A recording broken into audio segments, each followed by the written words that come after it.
নমস্কাৰ এই মুহূৰ্তত জনাইছো অসমৰ প্ৰত্যেকগৰাকী জনসাধাৰণৰ বাবে কেইবাটাও গুৰুত্বপূৰ্ণ খবৰ। আজি হৈছে 12 ফেব্ৰুৱাৰী। আজিৰ দিনটোতে অসমৰ লগতে ভাৰতবৰ্ষৰ বিভিন্ন প্ৰান্তৰ পৰা কেইবাটাও গুৰুত্বপূৰ্ণ খবৰ যুগুত কৰা হৈছে। এই মুহূৰ্তত জনাইছো আজিৰ প্ৰথমটো খবৰেই ৰাজ্যবাসীৰ বাবে এটা ডাঙৰ খবৰ। ৰাজ্যৰ লাখ লাখ ছাত্ৰীলৈ বাজেটত বৃহৎ ঘোষণা। 10 লাখ ছাত্ৰীক নামভৰ্তিৰ বাবে আগবঢ়াব বিত্তীয় অনুদান। ছাত্ৰীসকলে স্নাতকোত্তৰ পৰ্যন্ত শিক্ষা লাভ কৰাৰ ক্ষেত্ৰত গুৰুত্ব চৰকাৰৰ আৰু চৰকাৰী শিক্ষানুষ্ঠান মহাবিদ্যালয়ত অধ্যয়ন কৰা ছাত্ৰীয়ে লাভ কৰিব এই সুবিধা। এই মুহূৰ্তৰ খবৰ জনাইছোঁ যে আজিৰ বাজেটত কেইবাটাও বৃহৎ সিদ্ধান্ত লোৱা হৈছে আৰু বিবাহপাশত আবদ্ধ হোৱা ছাত্ৰীসকলে নাপাব এই সুবিধা।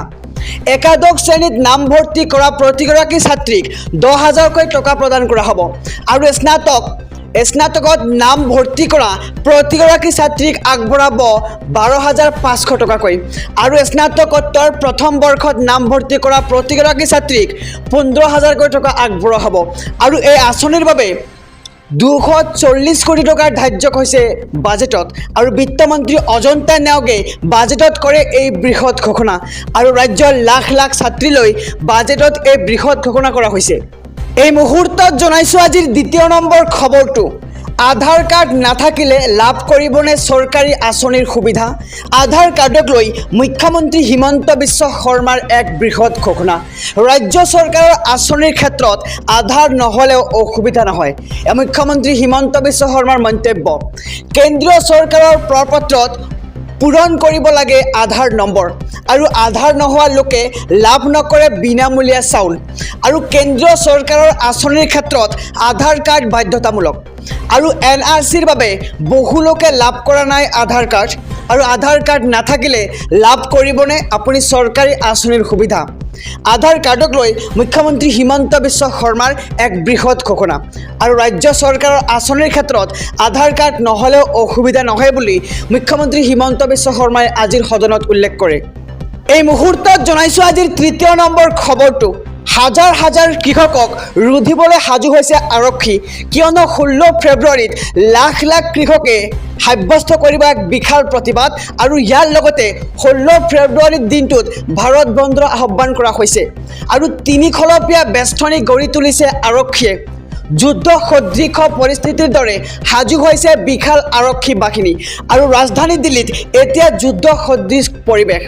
হাজাৰ হাজাৰ আৰক্ষী অৰ্ধসামৰিক বাহিনী মোতায়েন আৰু চিল কৰি দিয়া হৈছে দিল্লীত প্ৰৱেশ কৰা প্ৰতিটো সীমান্ত আৰু বন্ধ কৰি দিয়া হৈছে গাজীপুৰ হিংগু সীমান্ত পথ আৰু কংক্ৰিটৰ বেৰিকেড, কাঁইটীয়া তাঁৰ, আইৰণ বেৰিকেড সাজু কৰা হৈছে আৰু দিল্লীত প্ৰৱেশ কৰা পথত পাৰি দিয়া হৈছে গজালৰ কাৰ্পেট আৰু আৰক্ষী প্ৰতিবাদকাৰীক ৰুধিবলৈ কৰিছে এই মকড্ৰিল। এই মুহূৰ্তৰ খবৰ জনাইছোঁ কিয়নো 16 ফেব্ৰুৱাৰীত লাখ লাখ কৃষকে সাব্যস্ত কৰিব প্ৰতিবাদ। ইয়াৰ লগতে 16 ফেব্ৰুৱাৰীৰ দিনটো ভাৰত বন্ধৰ ঘোষণা কৰা হৈছে আৰু দিল্লী আৰক্ষী আয়ুক্তই তদাৰক কৰিছে নিৰাপত্তা বেষ্টনী।